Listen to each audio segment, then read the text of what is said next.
Hello সুপ্রিয় দর্শক বন্ধুরা, আমি অ্যাস্ট্রোলজার লিটন জয়ধর। আশা করি আপনারা সবাই ভালো আছেন, সুস্থ আছেন, নিরাপদে আছেন। আপনারা ভালো থাকেন, সুস্থ থাকেন, নিরাপদে থাকেন, এই কামনাই করি। আজকে আপনাদের সাথে যে বিষয়টি নিয়ে কথা বলবো সেটি হচ্ছে মাঙ্গলিক যোগ। আমাদের জন্মছকে বিভিন্ন যোগ হয়ে থাকে।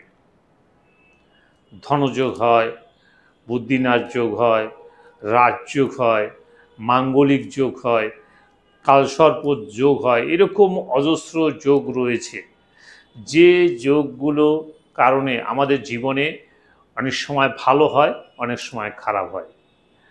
আজকে যে যোগটির কথা বলবো সেটি হচ্ছে মাঙ্গলিক যোগ বা বৈধব্য যোগ। এখন এটি কি? এই মাঙ্গলিক যোগটা কি? এ সম্পর্কে আপনারা অনেকেই আমাকে প্রশ্ন করেন, অনেকেই জানতে চান। যখন জন্মছক বিচার করে বলি যে আপনার মাঙ্গলিক যোগ রয়েছে, তখন বলে এটা কি? এটা মূলত আপনার বিবাহিত জীবনের সমস্যা, দাম্পত্য জীবনের সমস্যা। অর্থাৎ আমাদের দাম্পত্য জীবনে অনেক দুর্ঘটনা ঘটে থাকে, বিবাহ বিচ্ছেদ হয়ে থাকে, পরকীয় সম্পর্ক হয়ে থাকে, আবার দেখা যাচ্ছে বিবাহ হতে চায় না, বিবাহ কথা হয়ে বারবার বিবাহ ভেঙে যায়, বা যেদিন বিবাহ করছে সেদিন কি তার কোনো দুর্ঘটনা ঘটে তার মৃত্যুবরণ করতে হয়েছে। এরকম অজস্র ঘটনা ঘটে থাকে দাম্পত্য জীবনে। আর এর মূল কারণ কি, সেই সম্পর্কেই আজকে আলোচনা করব। কারণ এই বিষয়টি অবশ্যই আপনার জানা দরকার। যারা জন্মছক নিজে নিজে বিচার করতে পারেন বা যারা জ্যোতিষ শিখছেন, তাদের জন্য আজকের এই বিষয়টি অত্যন্ত গুরুত্বপূর্ণ। কাজেই ভিডিওটি মনোযোগ সহকারে দেখুন এবং আজকের বিষয়গুলি আপনি জানার চেষ্টা করুন। তাহলে আপনি এই বিষয়টা ক্লিয়ার হতে পারবেন এবং আপনার জীবনে যদি এরকম হয়ে থাকে তাহলে আজকেই আপনি সতর্ক হতে পারবেন এবং সেই অনুযায়ী আপনি ব্যবস্থা নিতে পারবেন। তো চলুন কথা না বাড়িয়ে আজকের বিষয়টি আমরা এখান থেকে জানার চেষ্টা করি। তো আমাদের মোট রাশি রয়েছে 12টি। এটি আমরা কম বেশি সবাই জানি।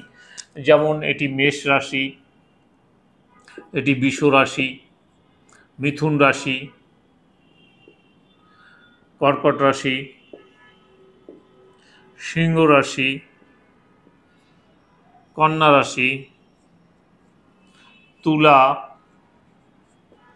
বৃশ্চিক, ধনু, মকর, কুম্ভ এবং সর্বশেষ হচ্ছে মীন। এই হচ্ছে মোট 12টি রাশি। এই মাঙ্গলিক দোষ হয় মঙ্গল গ্রহের কারণে, অর্থাৎ মঙ্গল গ্রহের অশুভত্বর কারণে মাঙ্গলিক হয়ে থাকে, অর্থাৎ বিবাহিত জীবনের সমস্যা হয়ে থাকে। এখন কোন কোন ঘরে মঙ্গল থাকলে আপনার মাঙ্গলিক হবে এবং আপনার দাম্পত্য জীবনে সমস্যা আসবে, সে সম্পর্কে আজকে আমরা জানব। তো মঙ্গলের কিন্তু দুইটি ঘর, একটি হচ্ছে এটি আর একটি হচ্ছে এটি, অর্থাৎ মেষ রাশি এবং বৃশ্চিক রাশি, এই দুই ঘরের অধিপতি হচ্ছে মঙ্গল। এখন কোন কোন ঘরে মঙ্গল থাকলে আপনার মাঙ্গলিক দোষ হয়ে থাকে, তা প্রথমে আমরা ধরব লগ্ন, তারপরে আমরা ধরব চতুর্থ ঘর, অর্থাৎ 1 নম্বর হচ্ছে লগ্ন, চতুর্থ ঘর, সপ্তম ঘর, অষ্টম ঘর এবং দ্বাদশ ঘর। অর্থাৎ আমরা যখন আমাদের জন্মছক বিচার করব তখন আমরা দেখব আমাদের লগ্নটা কোথায়। তাহলে এই 12টা রাশির যে কোনো একটি ঘরে আপনার লগ্ন হতে পারে। যেমন এটিকে যদি আমরা লগ্ন ধরি, তাহলে 1, 2, 3, 4, 5, 6, 7, 8, 9, 10, 11, 12। তাহলে এটি হচ্ছে 1 নম্বর ঘর। আমরা বলছি 1, 4, এটি হচ্ছে 4 নাম্বার। তারপর হচ্ছে সপ্তম, তারপর হচ্ছে অষ্টম, তারপর হচ্ছে দ্বাদশ। এই রাশিগুলোতে যদি মঙ্গল থাকে, যেমন আপনার লগ্নে যদি মঙ্গল থাকে, তাহলে আপনি ধরে নেবেন আপনি মাঙ্গলিক। এরপর যদি চতুর্থ ঘরে এখানে যদি মঙ্গল থাকে, তাহলে আপনি ধরে নেবেন আপনি মাঙ্গলিক, আপনার দাম্পত্য জীবনে সমস্যা আসবে।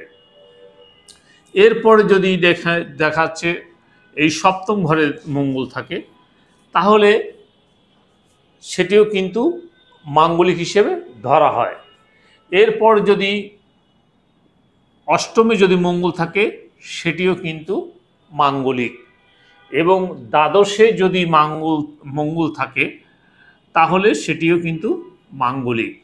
এখন এই যে 1, 4, 7, 8, 12 এগুলো আমরা মাঙ্গলিক হিসেবে ধরি, কিন্তু এই যে এক একটি ঘর, এর কিন্তু আবার আলাদা আলাদা বিশ্লেষণ রয়েছে।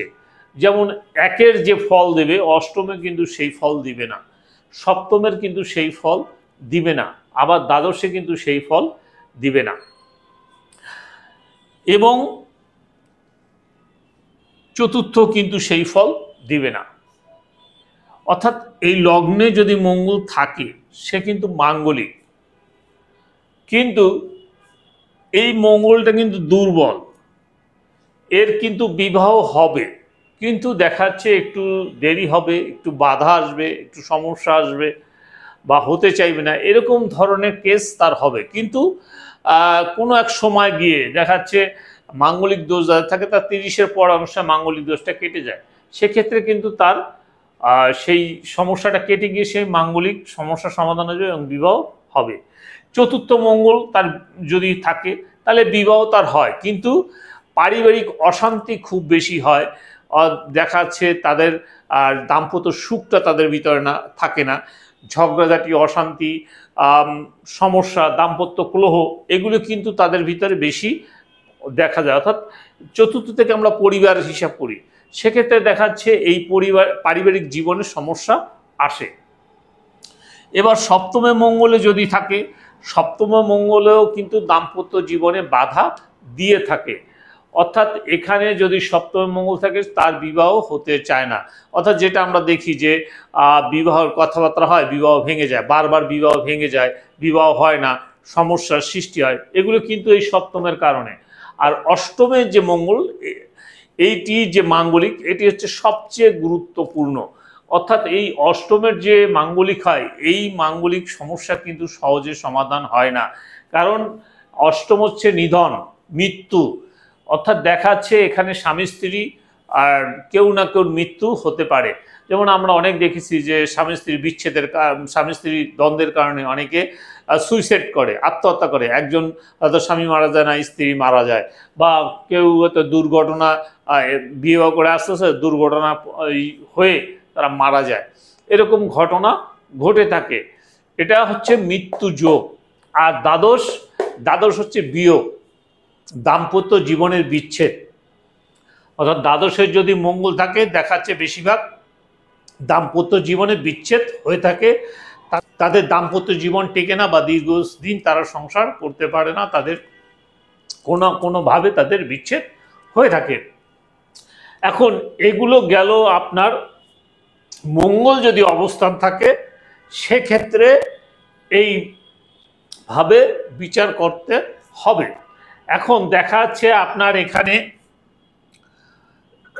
মঙ্গল নেই, কিন্তু আপনার লগ্ন পড়েছে এই মঙ্গলের ঘরে, বা আপনার চতুর্থ পড়েছে এই ঘরে, মঙ্গলের ঘরে, সপ্তম পড়েছে এই ঘরে, বা অষ্টম পড়েছে এই ঘরে, কিন্তু মঙ্গল এখানে নেই।